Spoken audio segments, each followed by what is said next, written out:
ఇప్పుడు నాగార్జున అనే ఆయన వ్యక్తి ఆమె అన్న మాటలు కాదు, ఏదో నేను తిట్టినానంటే మామూలు తిట్లు తిట్టలే ఆయనని ఒక లేకపోతే ఒక కత్తితోటి ముక్కలు నరికి సారీ చెప్పినట్టున్నది. ఇప్పుడు ఆయనకి ఎన్ని రోజులున్నా ఆ బాధ అనేది మిగిలిపోతుంది కదా. ఆయనకి ఏమిటంటే ఆనకుండా స్టూడియో లేకపోతే ఆయనకు ఆస్తులు 1000 కోట్లు ఉంటాయి. ఒక ఇన్కన్వర్షన్ కొరకు కూడాలి పండబెట్టడానికి రెడీ అన్న మాటలు ఎంత దారుణం అది.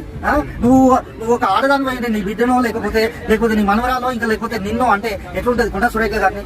దీనిపైన మహిళా సంఘాలు అంటే వీళ్ళెందుకు స్పందించలేదంటే వాళ్ళు సినిమా వాళ్ళు కదా, సినిమా వాళ్ళు అంటే లోకు వీళ్ళు చేసేది అంతే, ఏసీలలో కూర్చొని తిట్లు చేస్తారు కాబట్టి మహిళా సంఘాలు బయటికి రావు, ప్రజలు కూడా మాట్లాడుకోరు. నిజంగానే వీళ్ళు చేసే విధానాలు ఎట్లుంటాయి అంటే ఇలా చేయడం వల్ల నిజంగానే అయిందేమో, నిజంగానే వీళ్ళే వాళ్ళకు కల్పించే విధంగా ఉన్నది వీళ్ళ సిచ్యువేషన్ సినిమా వాళ్ళది. నాగార్జున గారు కూడా డిఫమేషన్ కేసు అంటే పరువు నష్టం దావా కేసు వేయడం జరిగింది. పరువు నష్టం కేసు అనేది లీగల్ గా చేశారు. మీరు సొసైటీలో మీకున్నటువంటి పరపతి తోటి మీరు ఖచ్చితంగా బయటికి సొసైటీలోకి వచ్చి చెప్పాల్సిన నిరసన తెలియజేయాల్సిన